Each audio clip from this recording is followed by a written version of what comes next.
Okay, if everyone could kneel. Soldiers told us to get off the ambulance, and they called us one by one. I was wearing hospital scrubs.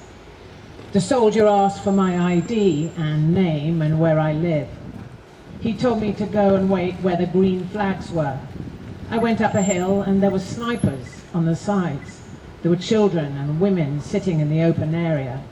I asked the soldiers what's happening and told them I'm a peaceful man. I don't engage in politics or affiliation.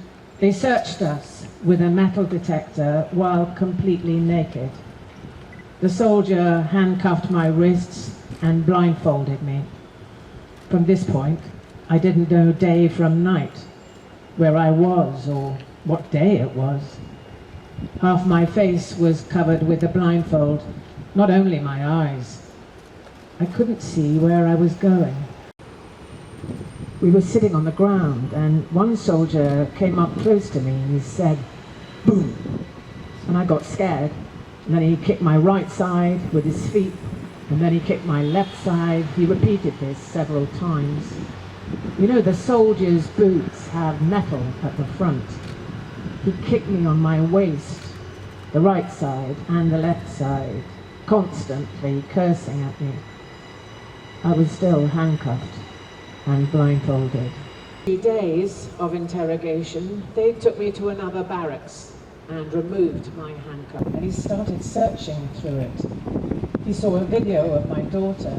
Medics release, but we should be calling out honestly that there is hostage taking on both sides, and it's bad on both sides. And the third thing I want to say, which is a more positive one, is about the importance of hope, and the importance, in our case, in all cases, of the witnessing from outside, of seeing the injustice, of continuing to see the injustice, and of holding on to the fact that this is not how the world should be. I always felt in our case that all protests are actually an affirmation that the world should be different and the world can be different. Part of more being here for me is a reminder of all those people that cared and kept caring. And in the end, it's not the campaigning that brings people home, that gets people released. It's all the people that see it. It's all the people that see and know that that's not how it should be. So thank you all for being here. Thank you for allowing us to be part of it. And you know, let's keep the light going.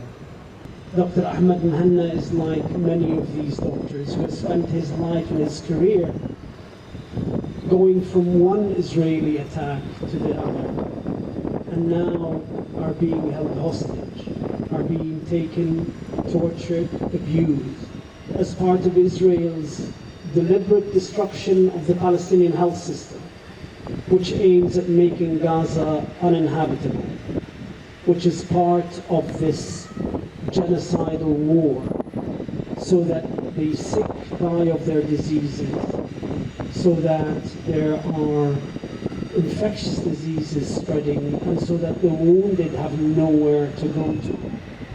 The arrest of these doctors, the killing of other doctors, the destruction of the hospitals, is all part and parcel of this intentional policy that aims at wiping out the Palestinian people in the Gaza Strip. Invaded. He sent this message in secret while the hospital was still under the control of the Israeli military, describing the treatment of the healthcare workers in the hospital. We'll play it now. The aim of today's vigil is to highlight the plight of over 170 Palestinian health workers, doctors, nurses and paramedics who have been taken into prison by the Israeli authorities.